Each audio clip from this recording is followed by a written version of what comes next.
Welcome back, everybody. Rob Live with another episode here with Jim in the house. James Phillip. What's up? What's Chance. up? Hey, how's it going? I want to say your complete name now because I feel like people don't know the complete name. Well, you call me Jim. A lot of people from back home call me Jim. I go by James. See, I feel like you want to be a James now. Well, Can I just? Yeah. What is? Should it? I embrace that? What are you gonna say? What am I? James Phillip Chance. Junior. Oh, Junior. Yeah. If you want to go all the way, I'm a junior. We got to go all the way. So yeah, no, James Well, Phillip welcome. Chance Junior. So we're back on the show. Audience, thank you guys for being here. Again, like and subscribe if you enjoy what we're doing. That's how we know you're there. And please comment. We love feedback, especially positive feedback from me. Jim likes to hear the real deal, so you can be nice and raw for him and just give it to us so we can get better. Appreciate all your support. Shout out to Georgia, the country. We haven't talked to them in a while. And everyone else throughout the Central Valley, throughout the world, thank you for following. And we want to keep giving you guys some great stuff. So with that in mind, Jim. I'm nervous. Why are you nervous? So Jim's nervous. We're going to find out in a minute here. But so I just want to give you guys a quick backstory on today's guest and how this came to be. I have children. And when my children were younger, in the summer, we would do a lot of library stuff, right? Go visit the libraries and, you know, any sort of show, puppet show.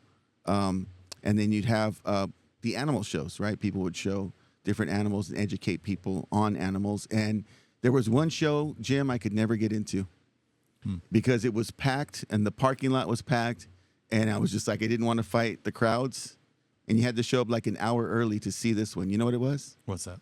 Reptile Ron.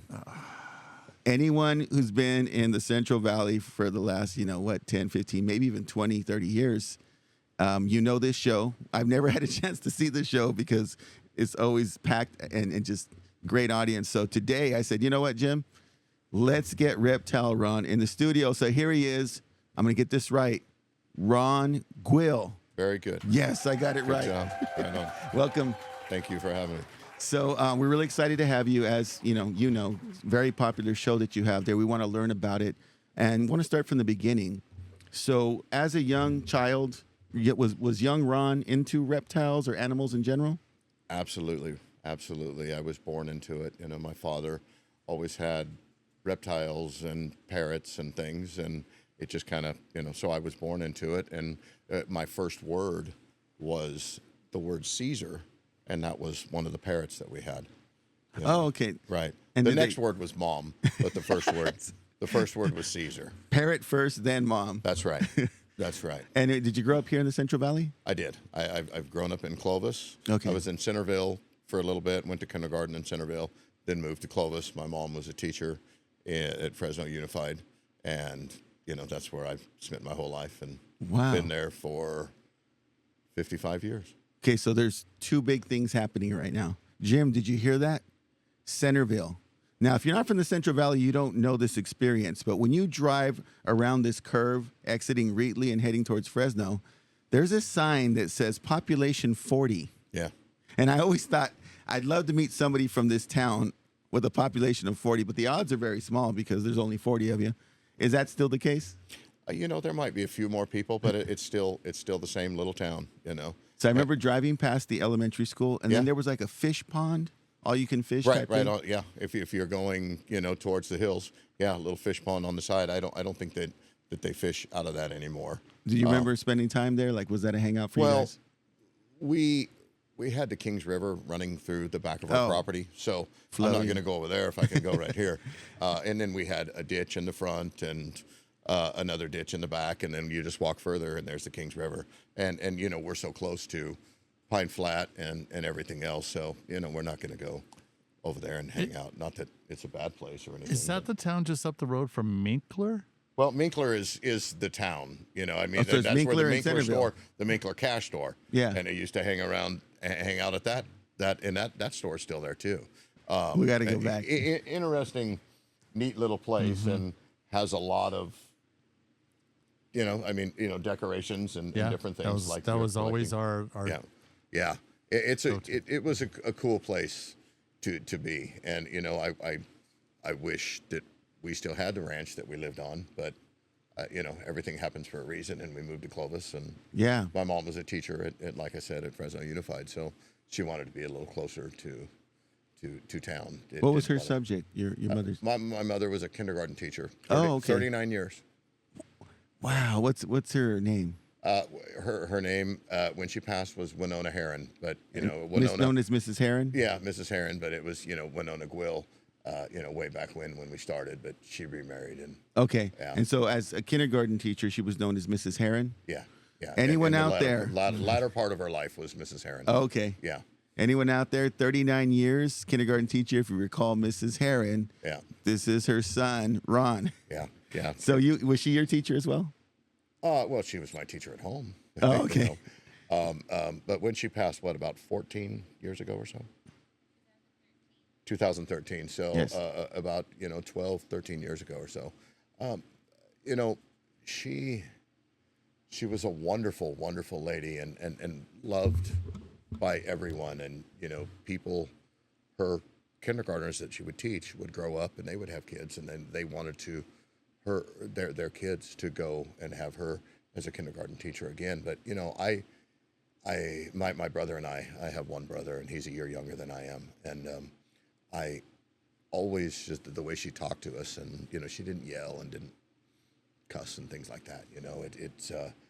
If we did something wrong, she would just talk to us, and we were in her kindergarten class, and I always told people, man, one of these days I'm going to graduate from my mom's kindergarten class, and but it never happened. No. It was wonderful lady. She was one of 9 and had a lot of aunts and uncles and cousins and things, and it was just a good life. It's been a good life. Good. Yeah. You know what? I picture this because I always picture someone who's a kindergarten teacher or work with young kids. Yeah. That they carry the same demeanor at home because it's part of their lifestyle. And so I can imagine like Ron being, 30, 40 years old and mom still like, now, Ron, what color toothbrush would you like from the store? Well, that's like, right. Mom, one that works. Okay. Does it so blue? one time she was over at my house. She lived a couple of miles away, but she's over at my house, and I don't know, something aggravated me, and I said, I said a bad word. Yeah. And she's like, if you're going to talk like that, you can just leave. And I'm like, well, wait a minute. I meant, this is my house. She said, like I said, if you're going to talk like that, I don't want to hear those kind of words. You can just. So of course, I wasn't going to leave. Yeah. Unless she told me to, and then I would drive around the block or something. But she just didn't like that kind of language. And that sounds like that reverse psychology stuff. Right? Well, hey. You're gonna make you leave at your own house, but yeah, right. Right. Okay. Yeah, love her either way. Yeah, darn it, man.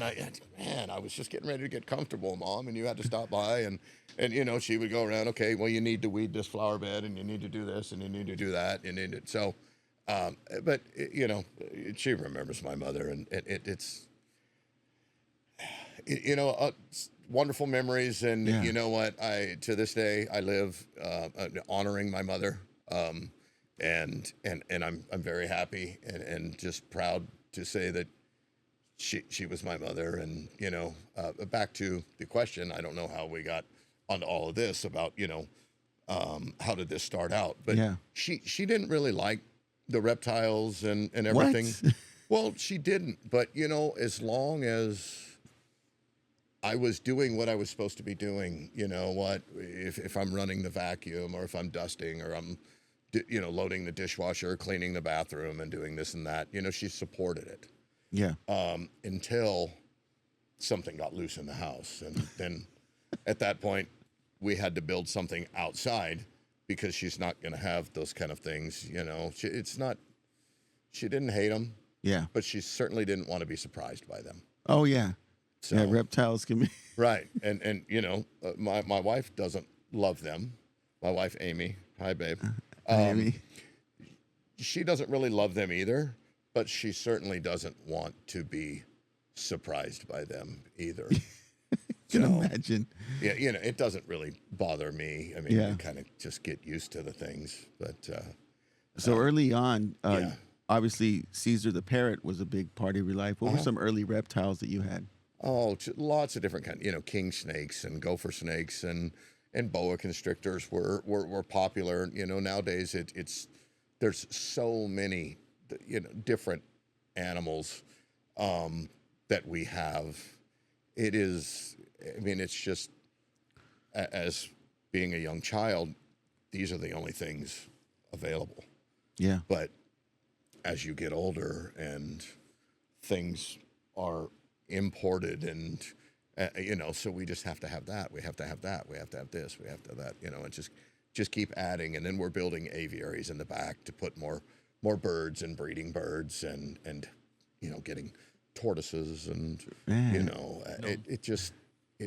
it becomes kind of a sickness kind of a thing, Is it like But as long as you can care for everything and give everything what they need, and this is your passion, I mean, your parents, we support our kids' passions as long as they're good passions, I guess. I mean, I feel like you're saying there's a fine line between a hobby and well, that, yeah, but I mean, you know what? If they want to, if they want to stay out all night and do things that they shouldn't do, and that's their passion, we're not going to support those kind of passions. Yeah. But if it's a good passion, and again, if we're doing the things that we're supposed to be doing, yeah, then we can support them. I don't agree with everything that my children do, but I mean, they're making their own way, and we have 3 daughters and 2 sons. I was a boy dad. She was a girl mom. I mean, we still are. And, when we got together many years ago, it's like, man, these girls are crazy. It's a different. Wow. Yeah, it's a different thing. But they're wonderful people, and we love them dearly. And, for me, it's easy for me to start talking about one thing and then end up over here and then go back here and then go over here and then go back here. No, we love it. Yeah. But the animals are a real passion, and we will always have them. Okay. And it is, I just yesterday, a couple of my friends asked, well, shoot, things are going so well that, you should be ready to retire. Well, I'm 60. I'm not, that word's not even. Oh, so is that just a rumor I heard? Someone had told me that Reptile Ron was retiring or. Oh, no. No. No, yes. That, yeah. I don't know if that's a. I don't know if that's a rumor or what. He's still going strong, folks. Yeah. Oh, no. I'm going to go strong for. Yes. I could see me going for another 10 years or so, but then there's the youngsters that are with us. My son and the rest of the family. Joey and Cody and Kylie and Stephanie and Huntress and Adam and Elijah and who am I forgetting? I mean, we have. These are the helpers for the show? these are Cody is my son. Okay. And Amy and I and Cody kind of started the whole family thing. business. Yeah. So I want to talk a little bit about the high school years. Okay. During high school, is that when the passion started to expand, or the population of your home started to grow? It did. You know what? There was a lot of birds and a few reptiles in high school, but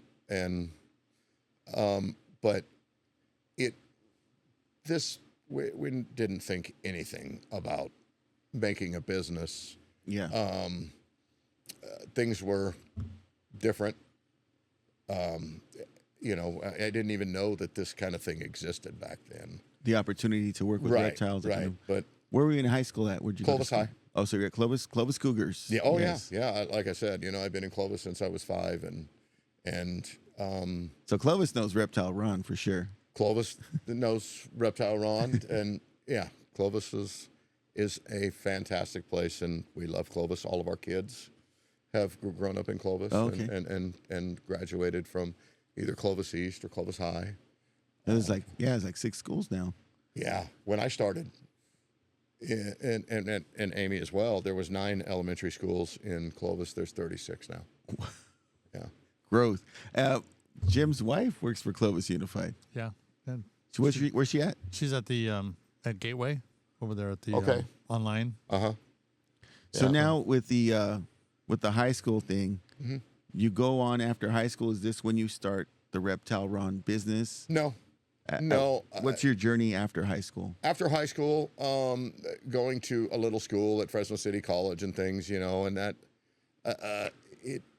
that was more, I guess, find out where the parties were and stuff like that, you know, and like everybody. But the reptile thing didn't. I mean, we always had reptiles, but after getting married to my first wife and having Cody, our second child, you know, when he was in third grade and his teacher knew that we had a lot of animals, asked, you know, why don't you guys, you know, have your dad or ask your dad if he'll bring some animals to class.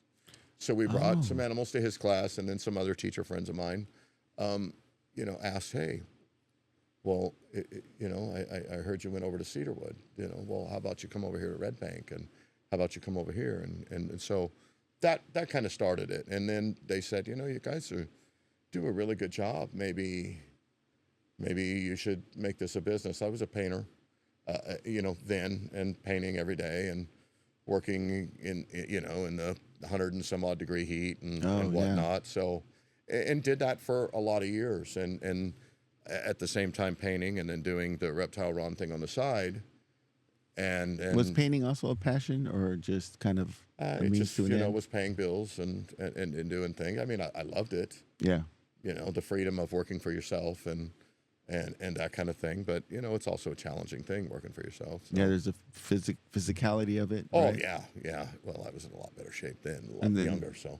You know, that was a little bit. Did you wear the all white gear? Oh yeah, over all white. Well, what is it with the white thing for painters? Is that just a tradition? You know what? It's in several trades, and you know, it's just a clean look. You know, so I don't have an answer for why, but it's a clean look, and that's what everybody was doing before I was. And you know, if you ask them, you know, I don't know. It's just, you know, the painter clothes, so we wear painter clothes. It's funny is that when you're on the outside looking in, you make up reasons that don't exist. I said, oh, yeah, no, they're easier to wash. That's why they do the white, right? And I just made that up. Yeah, right. Well, just to fill in the blanks. I don't know. I don't think they're easier to wash, but, you know, and they make a washing machine dirty, you know. So I don't know the reason for that, but, you know, for 30 some odd years, I was a painter. 30 some, wow. Yeah. And still, you know, it started doing the reptile thing on the side, and I would tell some other friends of mine, hey, look, you know, here soon, I'm going to stop doing this altogether. You know, I love working with you guys. Yeah. But, you know, I'm going to do something different. My passion is over here, and it's turned out a lot of fun. I mean, I still have some friends that paint. Yeah. And you know, I get calls often, and we'll send them out to do jobs and things, but I'm just not. It's not an interest of mine anymore. At what point were you able to transition full time into reptile shows? About 2012, you know, something around in there. Yeah. Okay. All right. So we decided, you know what, we're going all in with this.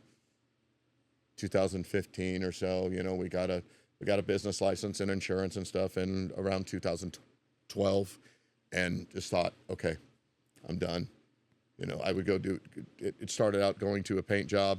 Okay, I have to leave the paint job and go do a program or something. But then, as word spread, you know, I mean, building a business with anything, it just, you know, the word starts spreading, and then you get the calls and the emails and everything, and here we are today.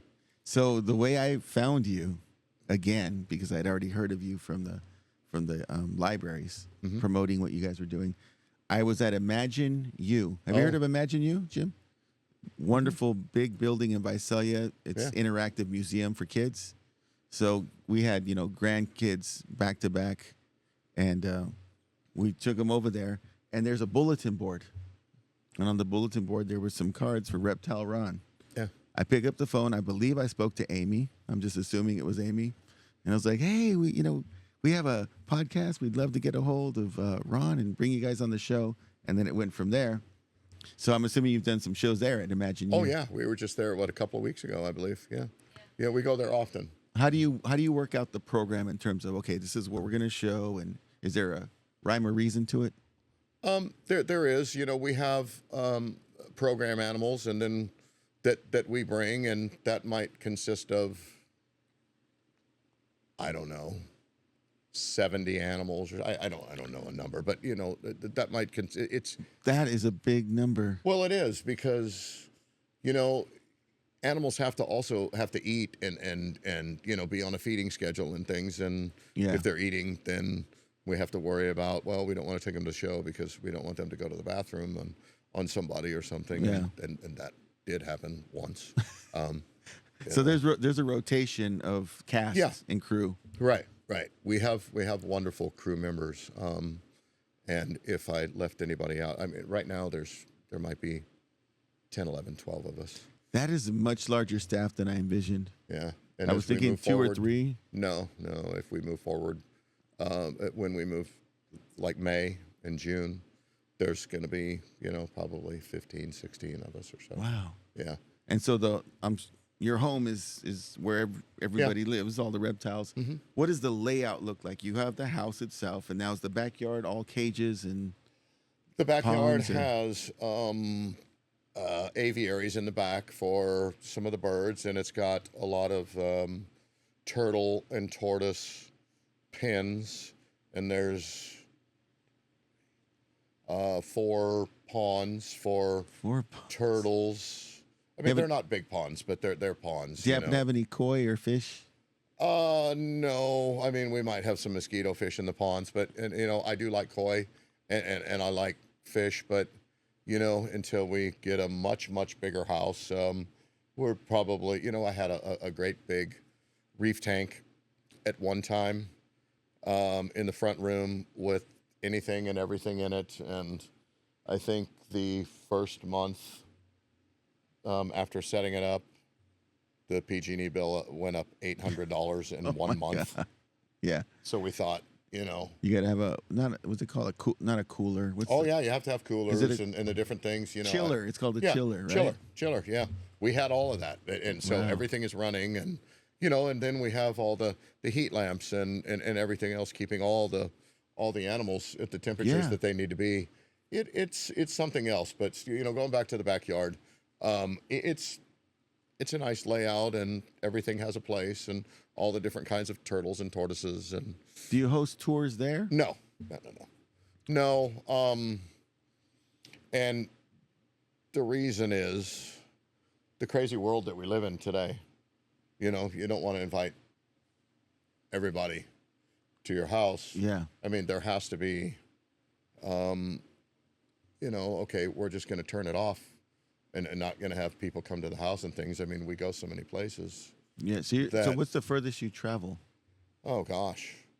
Well, tomorrow we're going to Arroyo Grande. Yes. So, Central Coast. Yeah, we go. We do a lot over there. We go every year. We go to a lot of libraries and things over there. But you know, we'll go to the Pismo Library. We'll go to the Cayucas Library. We go to the Cambria Library. We go to the San Luis Obispo Library, and all of the Central Coast libraries. And we go to, you know, this summer we're going to be going, as we do every year, to the Bakersfield libraries and Boron. Wow. Yeah. No stone left unturned. Oh my gosh. You know where have you been to Boron? Wow. Okay. Well, I think it's on the way to Vegas. Yeah. It's a long ride, and and the animals, how do they hold up? You know, they travel well. They're reptiles, and you know, they want to be in close quarters, and they don't mind the dark, and they just curl up. Sound like a perfect traveling. They are. You know, if you're taking birds and other things, you know, that's a whole different story. But the reptiles and, you know, arachnids travel well. He said arachnids. Yeah. I heard that. I did. I did. That's the one. Is it a good time? Sure, anytime's a good time. Is it a good time? Yeah, it's a good time. Okay. So, Reptile Ron brought. You don't know what he has. Yeah, we don't know what he has. No. So he's bringing out something here, and oh my, this is. Yeah, are you going to hold? If you think it's safe Can for I me, bring it over there? Or what? I mean, yeah, no, we've never. This is our first time with this. We're gonna have to move the book. Move the book. Okay, Yeah. so I would be lying if I said I wasn't nervous, but Okay. we're gonna go ahead and woo. All right. You're gonna have to put your hand. No, I'm like waiting for something to run. Yeah. Okay. Okay, If what you do- can reach over here about maybe to right here. Yeah. Look at what we have. Wow, that's a Oh, it's a scorpion, folks. Scorpion, son of a. And so I'm gonna Son hold. of a biscuit-eating basketball player, Yeah. right? Yeah. I'm gonna hold yeah. this thing. Yeah. Put your hands out. All here. right. And what's his name? Like, This is Serena. hi, Selena. Okay, and I'm just gonna move it right over there. Hi, Selena. Stick it out more, Thank Robert. you for being a good girl. Okay, you got to put your hand. Oh, the other hand. Yeah. All right, here's the other one, Selena. There we go. There you go. And if it stung you, it is venomous, and you can see Yeah. the stinger there. If it stung you, all excruciating pain for 5 or 6 months and a lot of severe swelling. But after that, the doctors can make slits so that to relieve the pressure and things like that. Did you want to take her back? Yeah, I can take her back. But you know what? After the swelling and the pain goes away after a few months, you will get limited use of your fingers and hands back. Wow. So no, I'm just kidding about that. What's wrong? It's not. It would be less than a bee sting. I don't know if you can see. Wow. I don't know if the camera Yeah. can see the here. And let me. And I just want to share with you guys what's happening here. This is called camera courage, right? Because Right. we're on the show and because I can't be the guy not to do it, right? Right, I agree. So I did it. But I would have to say in my everyday life, off camera, this That would have been a hard no. It'd just be a tremendous challenge. Oh, okay. I can't believe I just did that, Jim. And then as Ron's telling the story, right, I'm trying to keep my cool. Right. So anyway, when What I does say the light- arachnid, what does the light do? there's 8 legs here. Yes. Okay.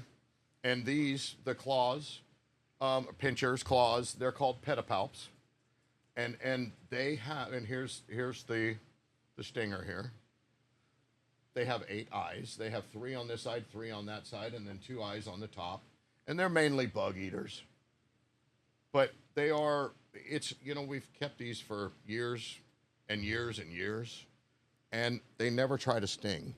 You really would have to aggravate them and get them upset, maybe a life or death kind of a situation or something.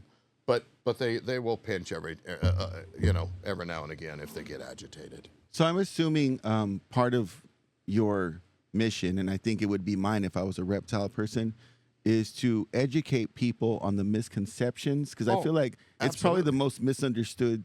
Is it species? Is reptile? What's the correct term? Yeah, I mean, Very misunderstood. yeah, because from a young age, I better put the lid on it.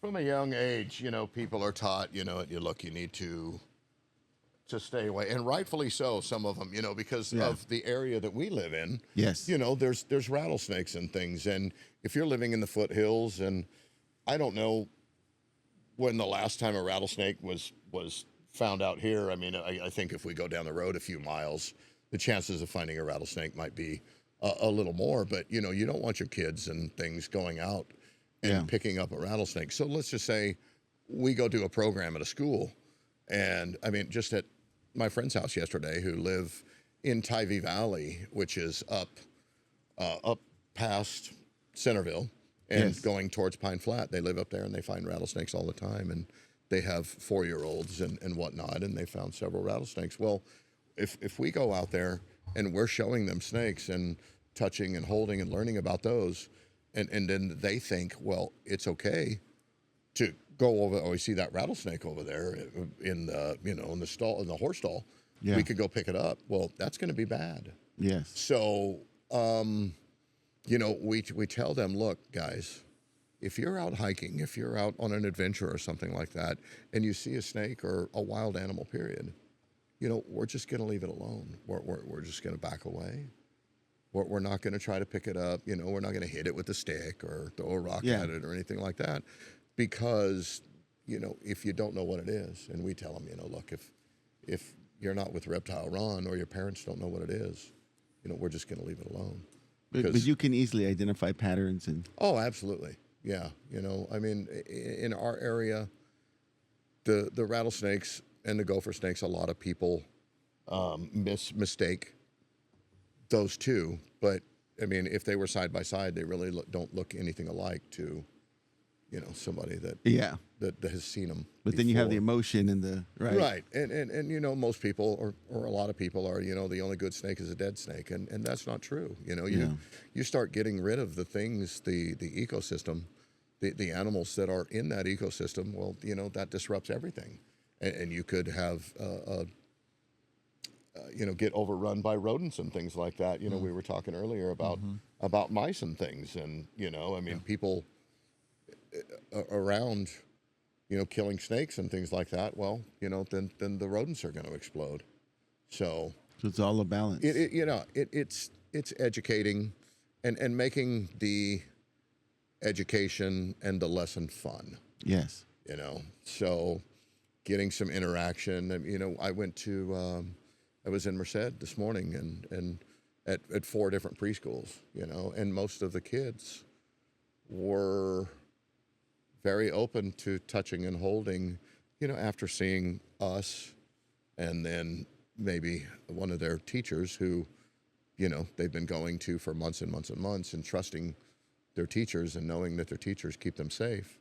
If their teacher will hold it, then it's okay. Yeah. So, maybe the first animal, is a little scary looking to them, but yeah, you came out strong with the. Well, this is the kind of thing that we scorpion. Right. This is the kind of thing that we would start with, something like this, something small. Yeah. We start smaller and then move to bigger, and we would start out with, okay, this is a scorpion. They're I might say a very cute creature that is from the deepest, darkest jungles of Africa. And they're guessing, what could it be? Is it a monkey? Is it a zebra? Oh, it's a great white shark, or whatever they're guessing, and then, no, this is Serena, and we have somebody, like probably a teacher, or just like we did you. Yeah. I'll pull it out, or one of the staff will pull it out and hide it, and then just go set it into their hand. And what is the reaction? Well, nobody has ever thrown it up in the air or anything like that. I'd but hate that. I'm sure that half of them might have wanted to. I would imagine a lot of it is freeze. Yeah. They're frozen in. Like, what did you just put in my hand? I mean, if I move, it's going to bite or sting me. Right. Oh, yeah, Stay still. Yeah. Mine was all camera courage, and I was like, and then Ron had the perfect backstory. Like, well, it's about a 5 months of excruciating pain. I know you're eating that up. Yeah, right? and I'm like, I ate all of it. I'm waiting for it to bite you just to see if it's true or not. What a partner. Right. Well, like, let's see if it really does. Everybody has to go through something. I mean, that's the way we learn our lessons in life too. It can't always be by listening to the smarter people. And it's fake news. I want to see it real. Yeah, that's right. Speaking of news and information, if somebody goes to a Reptile Ron show, what is the goal for them to walk away with in terms of message? Well, maybe a new understanding of the animals that they're seeing, and also,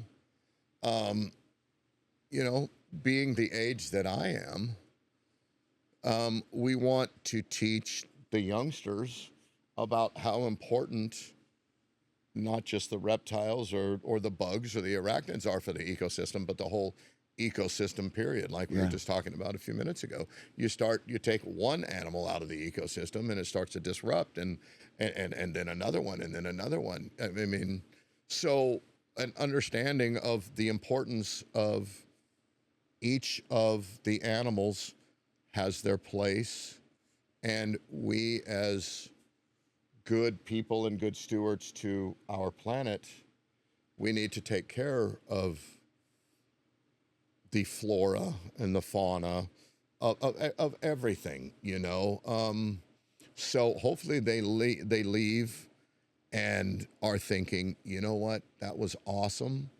I learned, and now maybe I want to get something, of my own. Yeah. And start there, and then if they're showing the responsibility of providing all of the needs for that animal, then maybe I'll get another one. Well, I will attest to the fact that it changes you. Right. Because I'm different right now. Mm-hmm. And I'm having this afterglow. I touched a scorpion. Oh, yeah. Like I feel more... A big one. Not Yeah, no. And actually, the little ones are worse, aren't they? Aren't the smaller ones more venomous? You know what? We have some around here that a sting from them would be much worse than that. There's no scorpions around here that are really going to kill anyone. Okay. But there are a few in the world, you know, and I can think of a couple species, the deathstalker scorpion. Well, that ought to tell you right there. Deathstalker scorpion, you know, that one people die from. But a lot of it is, you know, in these other countries, we have access to medical treatment, you know, within minutes. You know, places where they're from. That plays a role, yes. Right. But back to what do we hope to instill, or what do the people leaving get out of it? You know, the hobby has just went crazy. And now you can go to reptile expos or pet expos and you can buy different things. And so many people are not importing so many animals anymore. We've all learned to breed, you know, to captive breed animals so that we're not taking from the ecosystem. Oh, yes. And then that's the future of, I mean, that was when these kids are leaving, like the preschools, when they're leaving, and maybe when they get a little bit older, they're thinking, you know, I would like to have some animals, and maybe I'm going to be the future of the herps or the reptile future, you know, and maybe someday I might teach about animals or something like that. You know, we have a couple people on our staff who are in vet school, and they're going to be veterinarians. You know, one of them is going to be a biology teacher, but you know, the kids are the future, right? Yes. So we want to teach them. I mean, you know, we're talking about you being a teacher, and you know, the future. We want more teachers and to teach and be able to do the same thing that we do, or at least just be responsible keepers of animals. And even if they never get a reptile, just know that they might have a little bit more love or a little bit more understanding of, you know, well, we need to take better care of our kitty, or we need to take better care of our dog, or whatever it is, you know. It's you know, educating and learning. I was waiting for you to say that education is huge. Yeah, you know, right. It is. They need to be educated on what the animals do and provide. I mean, it removes the fear. Yeah. Right. Our goal. I mean, we call them educational animal programs. So you know, but these are young kids, or you know, I mean, you know, we've been to, you know, we go to high schools and some zoology departments and stuff, and we don't get into all of the serious studying like that, but to bring these animals into their classroom, and these high school kids, they go crazy over it, you know. I mean, it's just fun. Really cool to see, and to see the smiles on their faces, and now they want to know more, and they want to research more, and so on. After they see, man, I've never seen anything like that. What is the most exotic pet that you currently own or have owned in the past?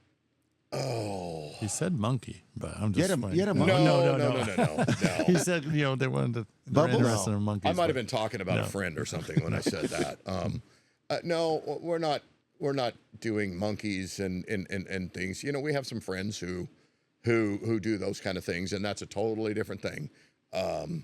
But you know, the parrots are very exotic, and people think of those, and they think in jungly, and you know, I think of tiki room. You know, toucan and things like that. But you know, some of the animals that you look at that we have are just amazing. You know, and people see them, and like I've never. You know, sometimes like the scorpion and some of the other animals, I'll take a picture of it and I'll send a picture, because I'm technology advanced like that I know how to take a picture and send it in text to a friend of mine. And she told me, you know, I'm not very happy about knowing that I'm sharing this planet with that animal, you know. I felt that way about a few animals. Yeah, you know, Oh, here it is. Let me see. Reach over here. I'll show. Okay. I'll have a picture of the animal. But we have a lot of different. What might be exotic to somebody. Oh, so it's subjective. Right. It's interesting, Robert, how he said some of your staff are in to maybe becoming a veterinarian or maybe going into it, right? You don't even think about it. To me, I'm thinking, okay, there's vets for horses, cows, pigs, whatever, right? Yeah. And dogs and cats and so on. But you never really think about a pig, or I'm sorry, you never think of about a veterinarian knowing how to save the life of a snake. Right. And stuff. And I never thought of it going that far. Can you see that one? Let's see. Can you hand that? I couldn't even tell you what that is. Yeah. Just saying that to him. Yeah. Okay, what is that? What is that, Ron? That's an insect. It's an exotic insect from, Is it in the grasshopper family or? No, it's not in the grasshopper family. It's what's called the phasmid family, and they're from Indonesia. Oh wow! Yeah, it's an insect though. So you own one of those? What's that? That you have one? I would like to get more. Oh, or it's someday. But you know what? Right now, our thing is, giant beetles and things like that, because we have an insect programs where at certain grades the kids study insects. So we'll take some beetle and some beetle larvae, and we'll take a scorpion and a tarantula. In California, we have to stay within our rules and regulations. Okay. So there's a lot of animals that California doesn't allow. Yeah. But we have to stay within our perimeters. Is part of that because of the agriculture? Yeah. Or? Okay. Yeah. I mean, where we are in the Central Valley, most of the things that, we're not able to have wouldn't survive if they escaped anyway, wouldn't survive our winters. But So it's heat lamps and yeah, but we, so it's the scorpions and the arachnids and the vinegaroons and the whip scorpions and beetle larvae and different insects that we have. That we have to stay, being in the business that we are, we have to stay within our, we don't have permits and for certain animals and things like that. So we have to, keep it legal. We have to keep it legal. And, So and which is absolutely not a problem. Yeah. we don't mind doing that. But so we teach about insects and arachnids, where an insect, and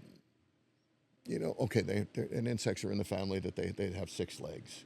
They have 2 antennae. They have 3 body parts: the head, the thorax, and the abdomen. What I was saying about the scorpion there, they have 2 body parts. They have the cephalothorax and they have the abdomen, and the pedipalps, which are their claws or their pincers. And so just giving them it's such a facts that they different wouldn't know. perspective though, Yeah. because you look at the scorpion. Is Serena? Yeah, And you Selena. Selena. Yeah. So you see Selena and all the different parts. A new person, we see one part.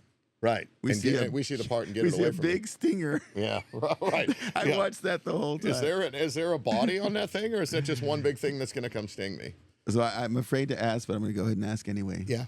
Ron, are there any other friends with us here today? Oh, sure. Ooh, here we go. Yeah. You ready, Jim? Yeah, I'm just sitting here. I'm behind the desk. Okay. Wow. So let's see the next one here. So you might have to reach over All right. and get this one. Here we go, Jim. You're going to reach it? Stop it. Woo! Okay, so how do I hold this? one? Just put 2 hands and just support right underneath it, just like that. Is there anything I shouldn't do? Kiss it. Drop it. Okay, so I'm going to hold Don't it there. drop it. Yeah, don't drop it. Oh, of course not. Right. This is And if it bites, beautiful. they usually just go for the face, so your hands will still Oh be good. my God! Here. There he goes again. Yeah, right. Well, we have to do a little bit of that. No. No, I love this one. So we have snakes that will bite. Yes. I mean, not that the snake couldn't bite Yeah. because it has a mouth and it has teeth, but Yes. it's It's not as common as we right. we think or- We've never had anything like that. I've been bit at home by several things, Yes. and It's just a matter of Doesn't make my lovely bride happy, but it's those are not ever any animals. What's that? Oh, okay. those are not animals that we're going to bring to our programs. Yes. What's the name of our pet here? It's a ball python. It's a pied ball python. Yes. And its name is Emoji. Emoji. Right. Beautiful name. And I can show you why it's named Emoji. And that one's about full grown. It might do what I did and maybe reach its potential this way. Yes. But then start packing on the muscle and get a little bit heavier. Yes. That's what I have done. Why is it white? Beautiful color. Okay. So the genes in the snake, it's about genetics. Vitiligo, right? You know what vitiligo is, where people and animals have the splotchy skin or something. It's kind of similar to that. Okay. So this would be a designer snake, so to speak, bred for the color. Now, in its natural habitat in Africa, where they're native to, yes, all of the tans and the browns and that the snake would be all that color. Oh, okay. All of those colors. It wouldn't Yes. be white, because if it hatched out of an egg like that, I mean, it's going to stand out. It's not going to survive very long. Right, not going to survive very long because it doesn't have any way to hide from anything. It's just it's so bright and brilliant. It is beautiful, though. Years ago, when a snake like this first hatched out, it might have been $50,000 or something. Yeah. And how did you acquire Emoji? Was it purchased, or? It certainly wasn't a $50,000 snake. I was going to say. Emoji wasn't a rescue. I think that it was just something that we purchased. How old is Emoji? Well, let's see, 2017. So probably, 8 or 9 years old or so. Oh, okay. But, what we haven't talked about yet is when we go to the places that we go to, and so many different places, Yeah. People will ask us, hey, you guys have these animals. Do you guys ever take in any rescues? Yes. We get so many rescues a year. So many. And we did so many years that it's been an out-of-pocket expense. You get, we were talking about the red slider turtles and things and the different things, I mean, and caring for them and taking to the vet if they need them. And, veterinarians, we have a veterinarian that we work with and gives us good deals and things. But, there's still a lot of cost to that. And so now my son, Cody, has created the nonprofit Reptile Ron Rescue Incorporated. We just recently got our letter from the IRS that says okay. Nonprofit. Oh, so you can receive. Right. And it'll be a non. Right. So you know what? We're going to get that link definitely on the description because we want to make sure that we're able to encourage that. Yeah. And if you guys are in town Monday, I don't know if you're in town Monday, but we have a community breakfast out in Lemoore at Tachi Palace. And, that'd be another place to share because they're always looking for good nonprofits to share their work and what they're doing and try to support in any way. And if you can't be there, I'll get your materials and share them out as well. Because I think what you guys are doing is a wonderful thing. And I think Emoji's a wonderful pet. And again, Jim, I'm having a moment of out-of-body experience. We work with Tachi. Yeah. Don't Okay. we? Yeah. Great supporters. Yeah. Of all things. That's amazing. So here's Emoji. How should I hand Emoji over?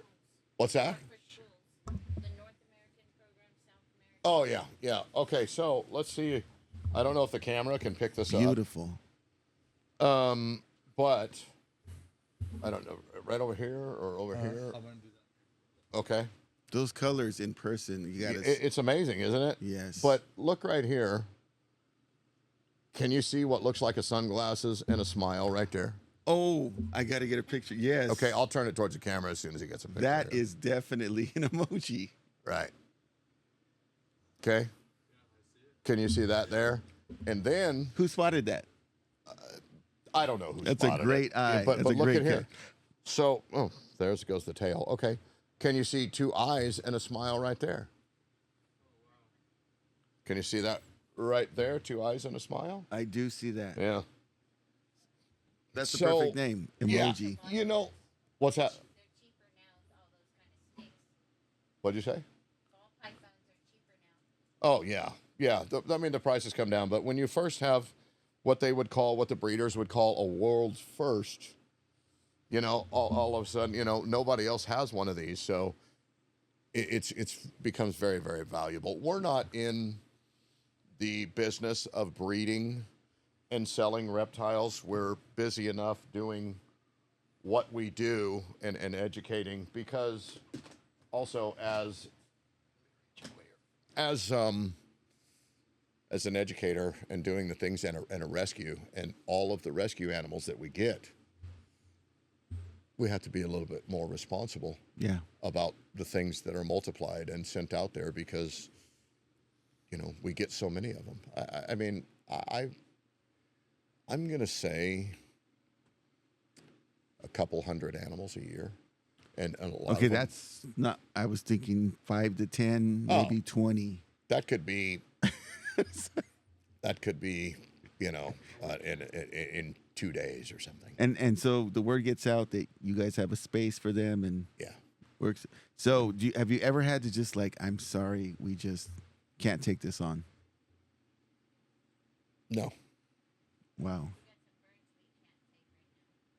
Well, we're you know, as we move, you know, I mean, you know, and it could be parrots, it could be different things, but no, I mean, you know, we make space, and you know, I have a friend that he's really into the same thing that I have, and he has space, so we have a little collaboration where we take some of the things, some of the bigger animals, like, you know, our 150-pound tortoises and stuff, you know, we'll bring them to his place. And How do you move a tortoise that big? well, I used to, Just but pick them up.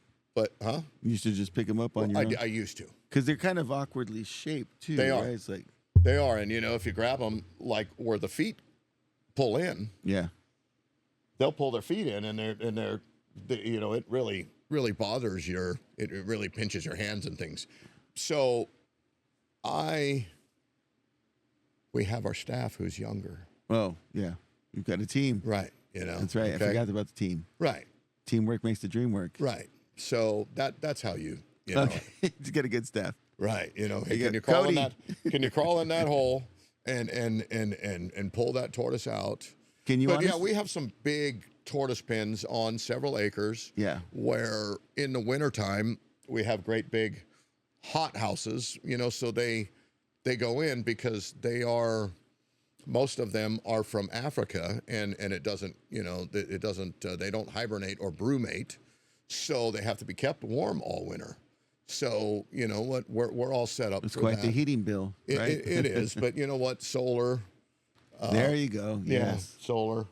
So it doesn't seem like there's ever been a moment, but have you ever had a moment of fear where you thought, wow, Sure. this Well, might go south? Is it fear, or is it respect and knowing what you're dealing with? I mean, I Yes. guess there's fear.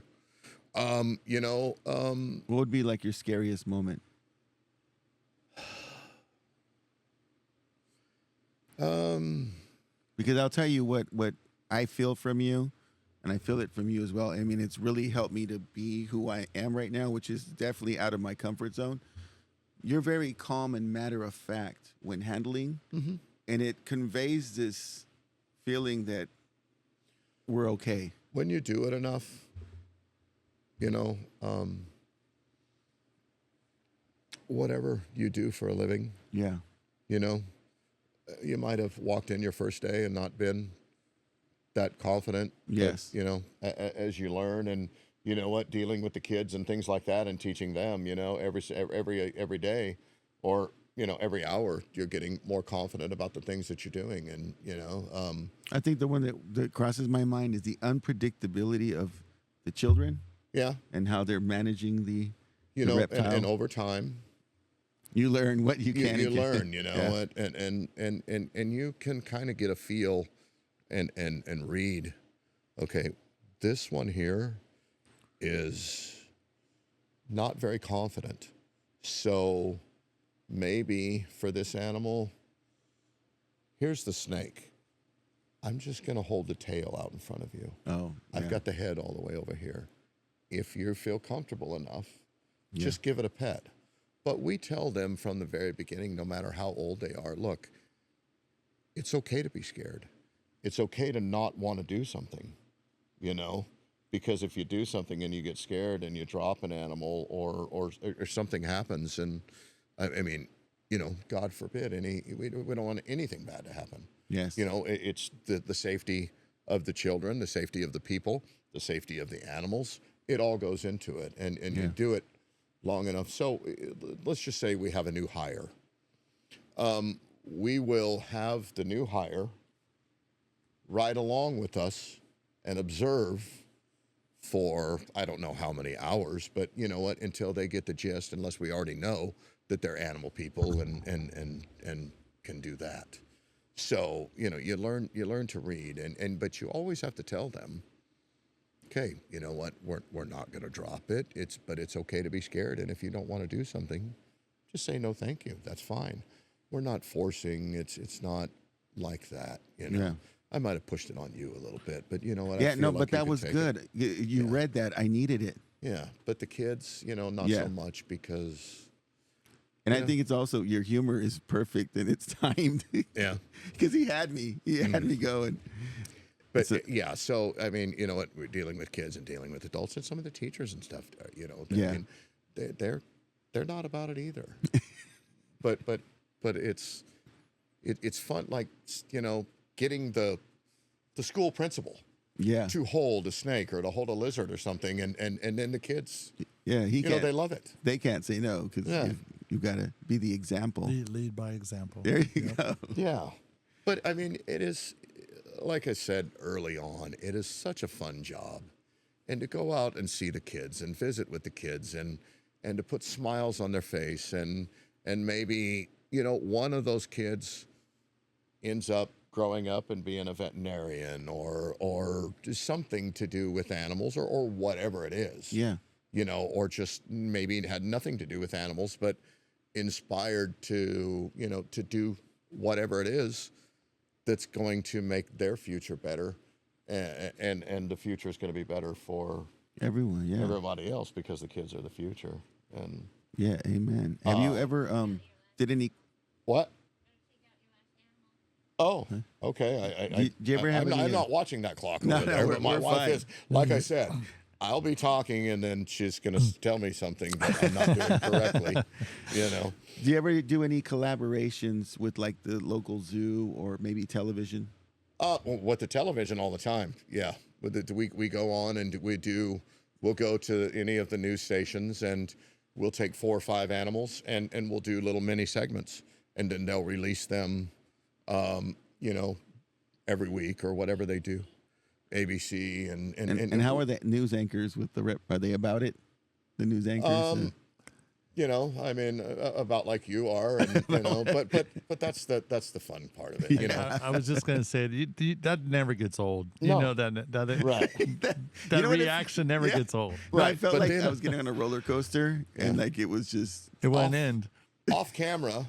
You know, then the rest of the place at the news station wants to come in and wants to see, oh, Reptile Ron, we got to go see what he brought. You know, what'd you bring this time for us? And you know, hey, I just want to look. You know, don't bring that thing over here. You know, I don't want to pee myself or whatever. But you know what? It's a lot of fun. The zoo, not so much, because the zoo does their own thing. We used to do a lot of stuff out at Roding Park when they had Kids Day and things like that. We'd go out there and take animals to the park, and it'd be a little carnival. But you know, it's so many things that we do. Kings County, you've done Kings County for lots of stuff in Kings County. You ever done Stratford? Oh yeah, Stratford Library. Absolutely. I think that I saw it because my mom lives out there. I mean, who contacted us today? Pixley and Alpaw. Yeah. And oh, I've got one for you. Okay. I don't know if you've done it. If you ever go back, I'm going with you. So I'm from my hometown is called London. Yeah. With the London Library? You've been to the London Library? Oh, and the library. London Library. The London is a little bit bigger than Centerville. You know, Well, yeah. right? A little bit I'm from bigger. I mean, London. it might be triple the size or something Yeah, like that. we were kindred spirits. Oh in yeah, that. I'm yeah, from no London. doubt about it. I got one more. I don't know if that. Yeah, if no, that timer. no, yeah, we're fine. I want to And see. Ron, ask Robert about the library. Yeah. What about? Well, you were saying you did it at the London Library. Yeah. Oh, that was one of my projects when I first moved back to the Central Valley. Was try to get a library within London, and that's how I got started in nonprofit work.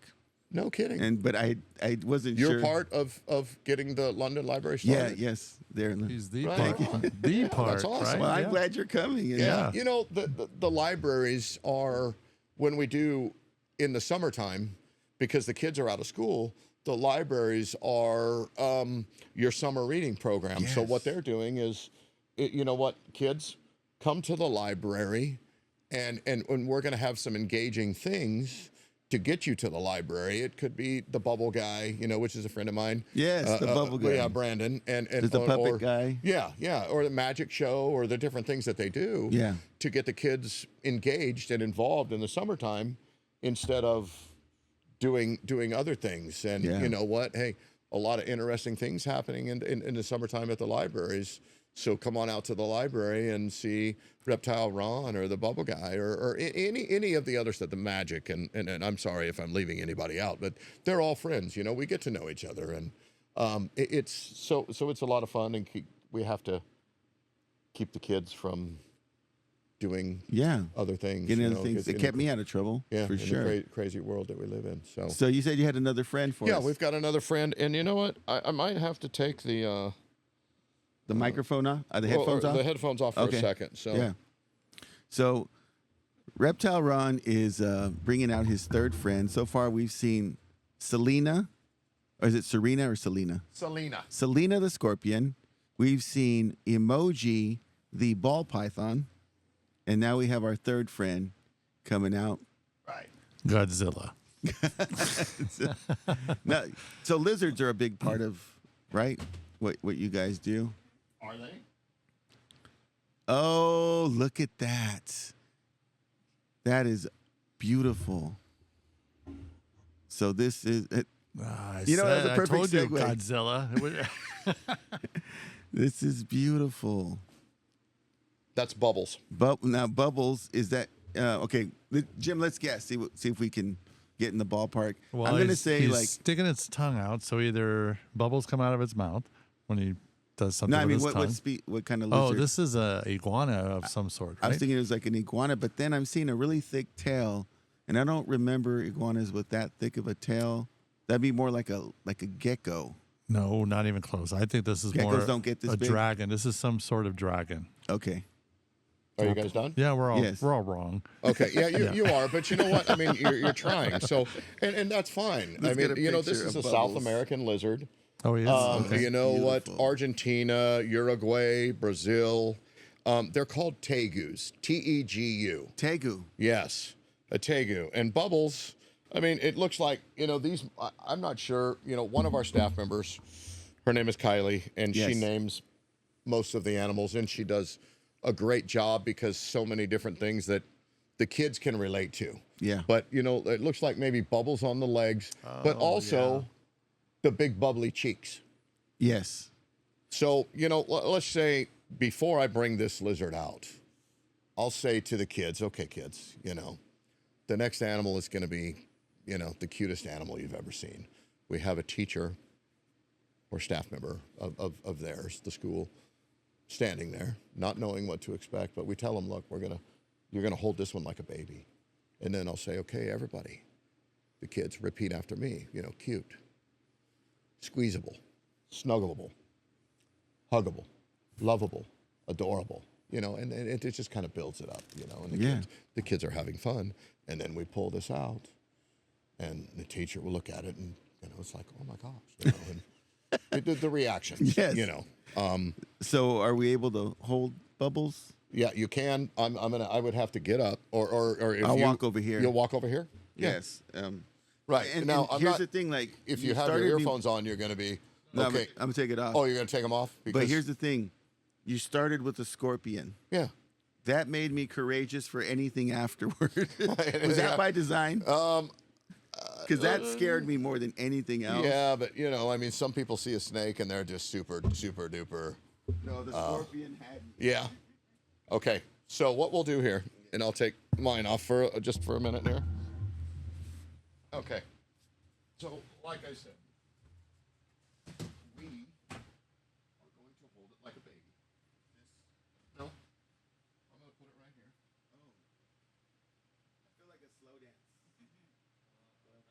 Yeah. Okay, so I'm going to pass you Bubbles. Sure. Okay. Thank I got you, Bubbles. Very nice to meet you. Jim said he wanted to pet the scorpion, is what he told me.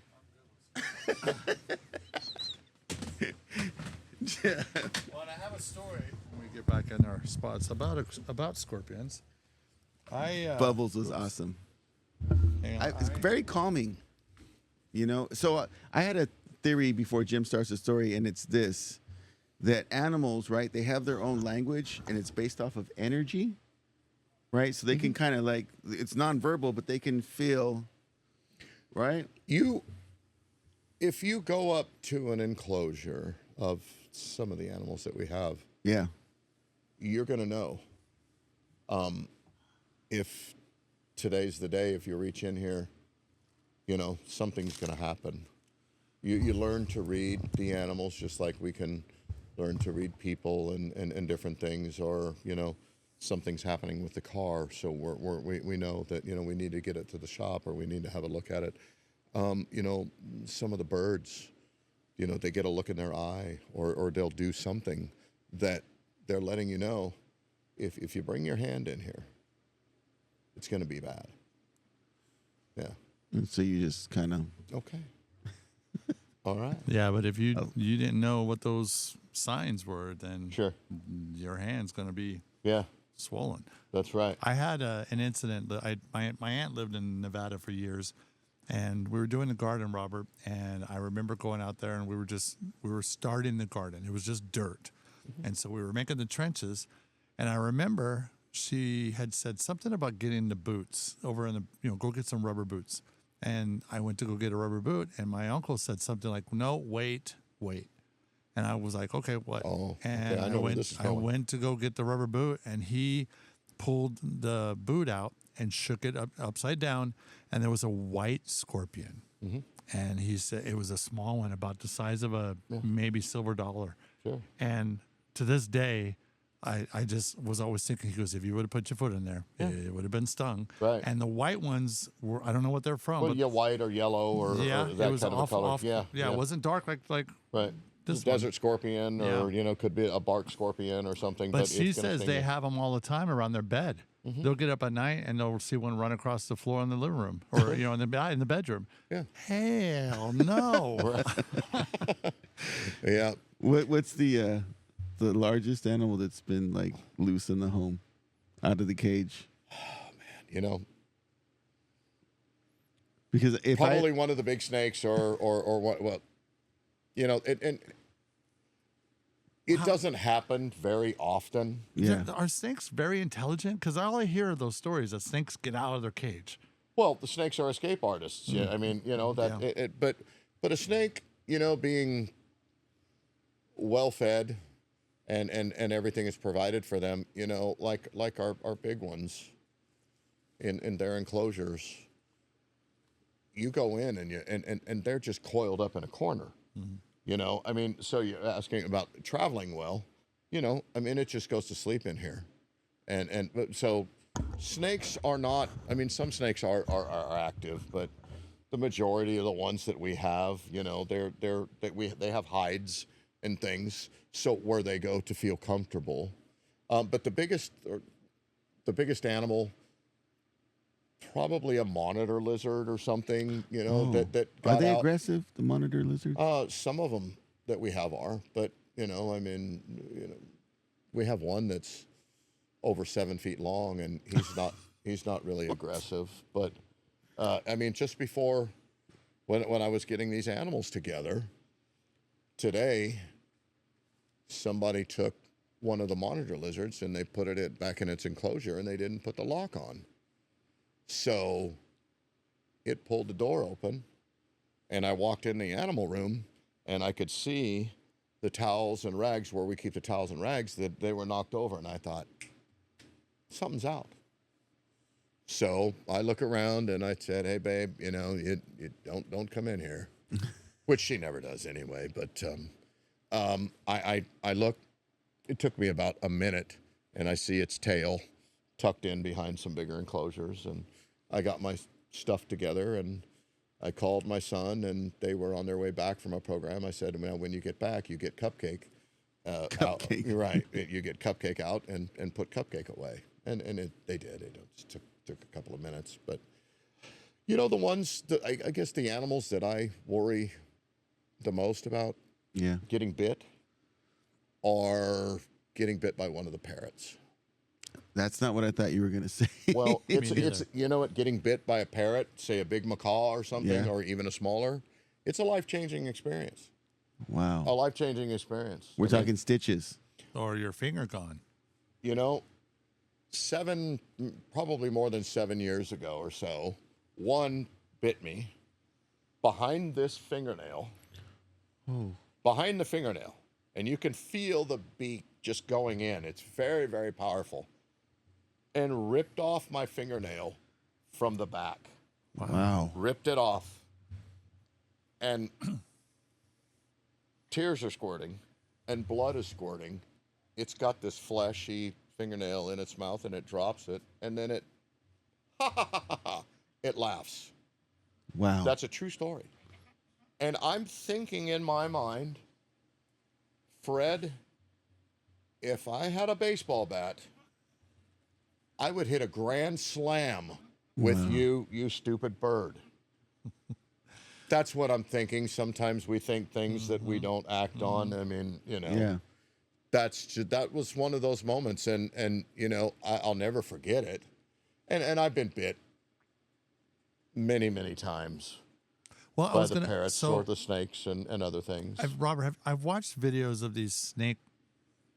They're not whisperers, you know, whatever they are, and they're really crazy. Where they'll run right up to the snake in the video, and like a wild snake. Yeah, or it's one of theirs. Because they're doing it for the video and they're doing it to show. Well, I mean, but a lot of times they're holding it, and maybe even doing the educational part, but they're holding it in such a manner that it now bit him. Yeah. And he's just calm as can be. Well, and, I mean, they're in the business. Yeah, and you I'm know, just they're trying to sell. Well, the my thing. point though, Ron, is my grandfather was a beekeeper. Yeah. And he hated wearing gloves. And I thought he was insane. And he's putting his hand in these hives, and these bees are, and every now and then one gets them. You know, no, but 50 just got them, but one really did make them go, ooh, all right, there's a stinger. But I'm wondering, do snake bites, you get immune to them if they're non-venomous? No. Oh, okay. All right. There No, you don't. That never happens. No. It's something that you don't want to happen. Regardless if it's a gopher snake. You know, the small snakes, it's not a big deal. But the bigger snakes, no, some of these were pulling the mouth off their arm, and it was just oozing with blood. And You were watching. Oh yeah, I Why watched you watch YouTube stuff. I watch all No. the time. do we want to see something? Oh, is this you? No. Getting bit? No. So, wow. Yeah. I do want to see it. Okay. So then the other story I have, Snake bite. I was a custodian back in the day when I needed a job. Yeah. And one of the rooms at Golden Valley or Golden, or it was somewhere in Visalia. Yeah, Golden Valley. Golden Valley. Yeah. And Can you see that? I see an empty. No, you look on the ground. I don't know what. Is that blood? Yeah. Oh, Okay. wow. Now let me go to the next one. You can take the phone and look at it closer if you want. Oh, Yeah, wow. I saw when you did that. Yeah. Wow. Is that blood on the arm? Those are some serious lacerations. Yeah. Oh, yeah. That's from a big snake. It's not that big. That snake might be 7 feet long. That's big. Yeah, well, A python? yeah. Oh, man. And then there it is stitched up. That's not me. Oh, okay. But if you're They tear flesh. if you're in this hobby, well, you know what? A big snake, You open up its enclosure, and it thinks it's getting fed, and the mouth comes out, and it's that big. Wow. And it happens to get you. Well, your first reaction is to pull your arm back. Yeah. Their teeth are a little curved, and there's, you know, in a big snake, there's 100 big teeth in there. Yes. I see that. So, well, this not something you ever this get used room to. I was vacuuming, I was cleaning this room, and I noticed he had a big, huge. I don't know if it was the science room or what, but he had a huge snake inside this cage, and this cage was about 7 feet tall with a piece of wood down in it and so on. And I was by myself, and I was looking at the snake as I was vacuuming, and I'm like, okay, where's the head? I didn't see the head anywhere. Yeah. And I was like trying to follow it around the piece of wood and stuff. I found the head, but it was almost regurgitating another snake. Oh. Well, what happened was that the teacher left and fed two snakes were in the same pen.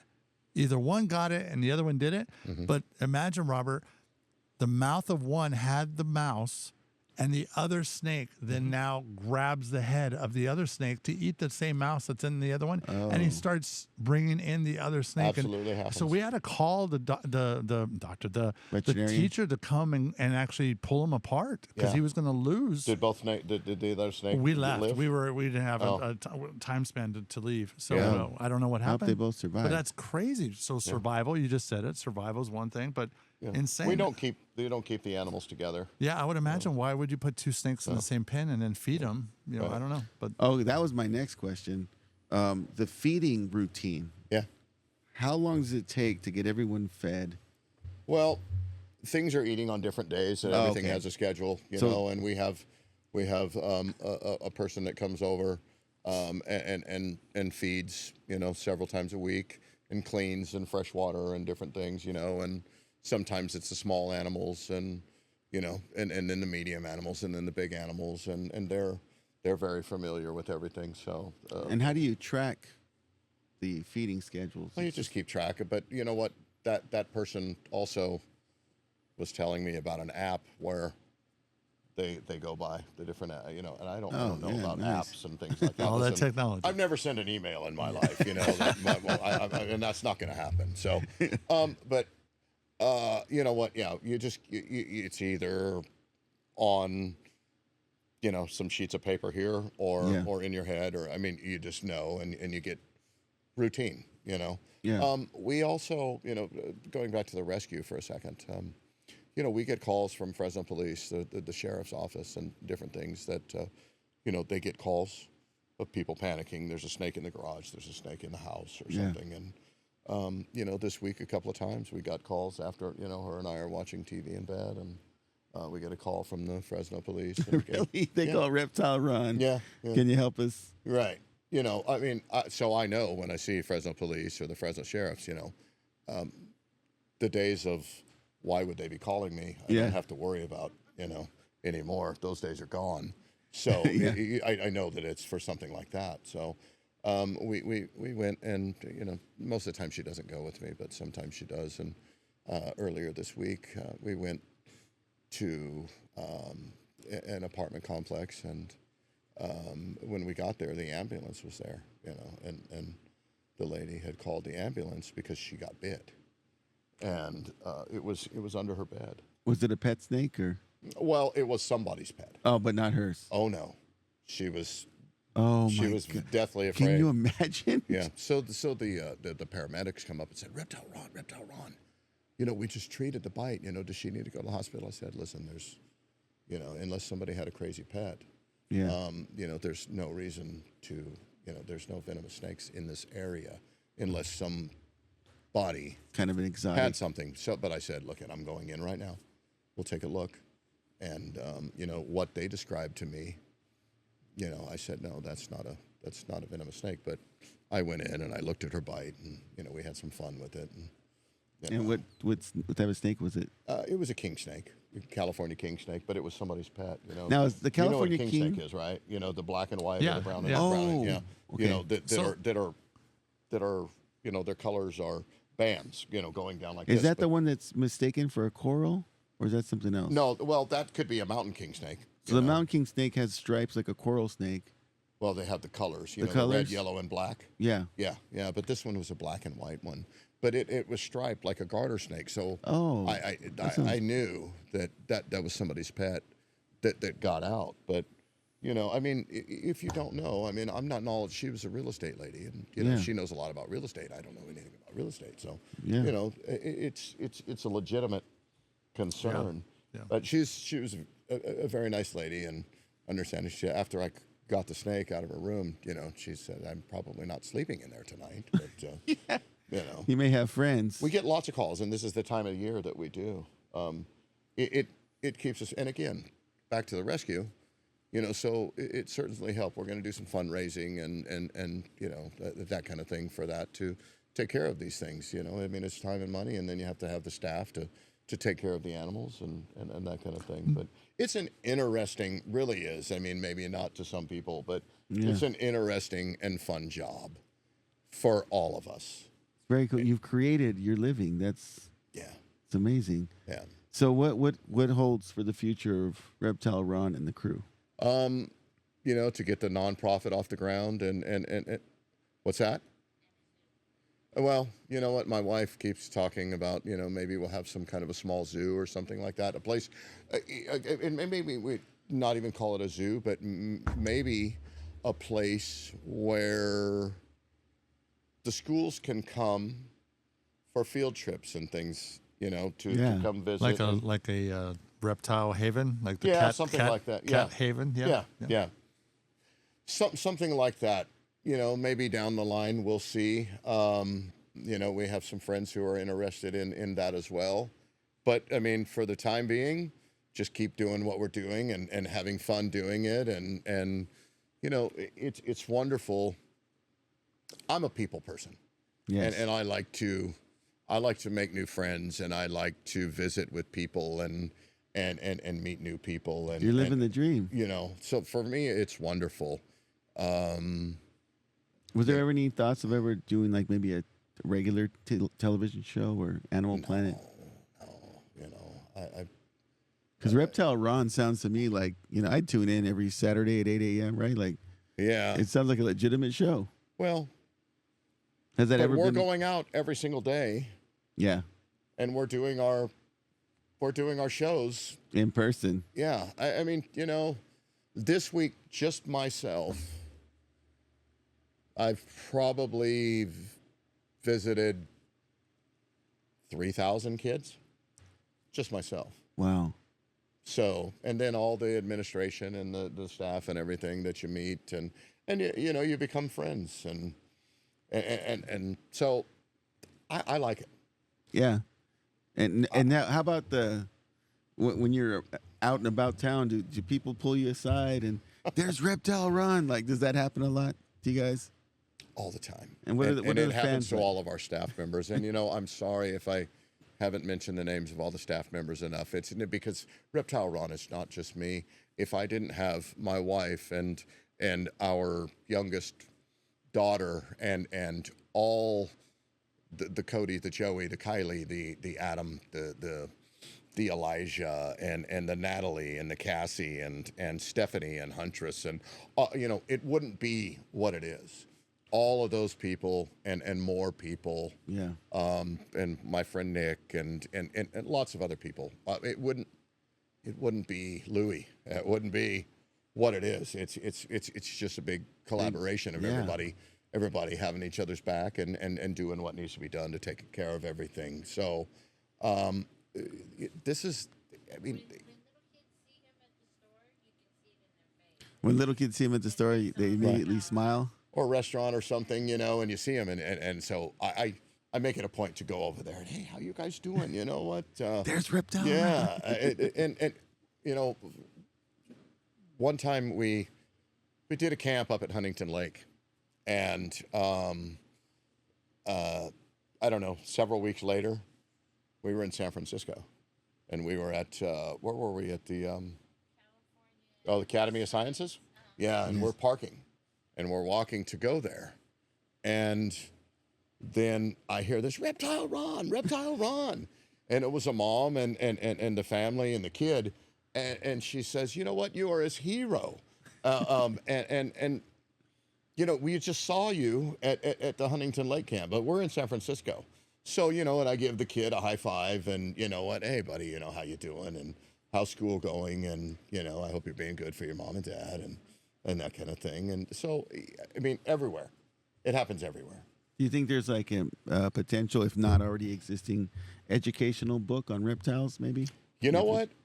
Some of the staff members are really good at art, and my son is really loves to write and that kind of thing. So, we've thought about it. I think it would be awesome. Yeah. I have a friend of mine who used to live here. He's in Washington now, and he kind of did the same thing, not at the same scale because he had a full-time job, but this was his passion too. And he's wrote a children's book, and he's in Washington now, living the dream. Shout out to Todd. Hey, buddy. Hey, Todd. Yeah. So, it's I could see it happening. At least a coloring book. Yeah, coloring book and things would like be that. great. Yeah. And we're thinking about expanding to some other education things, like maybe taking one animal to the school. And, one of our staff members, Joey, is really good at the art and drawing and stuff. And maybe him, they all the kids and him, they draw this animal and then they color it all together, within the hour parameter that we're there. So, we think about different things. Could work, and would be another part. Well, we're looking forward to everything coming your way. Hey, Rob. So it's Rob, I just texted Leslie about saying, I'd sent her a picture of you with the lizard, right? And she goes, "Do you have Reptile Ron out there?" Like she didn't know who he was. And my wife works for Clovis Online. Yeah. And she says he's coming to our school like in a week or so. Signed the contract today for her. Oh, there you go. All right. He's yeah. everywhere. So she just knew we had a guy with lizards and snakes coming, but Didn't know it was Reptile Ron. I just sent a picture to her, and she's like, Yeah. "Is it Reptile Ron?" Tell her, hey, we're RobLive. Yeah, We get right. Reptile Ron. Yeah. Well, thank you so much for coming on the show. And let me see if I did it right. It's been a minute. Ron Guill. I messed it up. Guill. Did I get it? What is it? Guill. Oh, man, I started. You know what? I've heard gill, guile, gull, fish gills, and you know what? I mean, you name it. Guill. I've heard it so many different things. But, it's Guill, but that U is a W. Guill. Oh, got it. Guill. Yeah. Ron Guill Yeah. with us today. Thank you for being here, a.k.a. Reptile Ron. And his wife, from- Amy, and all the staff. Wife, Amy, and all the This staff. was good. I remember the name Huntress. That's Yeah. a very unique name. Yes. So, Huntress, thank you and your staff for all that you do to make it possible for these wonderful children to be exposed to reptiles. And so we continue to look forward to the work that you do and hope to see you again back on our show with some more friends. Is that possible at some point? It's possible. It Yes. is definitely possible. So from Reptile Ron and James Phillip Chance Jr., This is Rob Izquierdo saying love, peace, and chicken grease. We out. Right on. Thank you.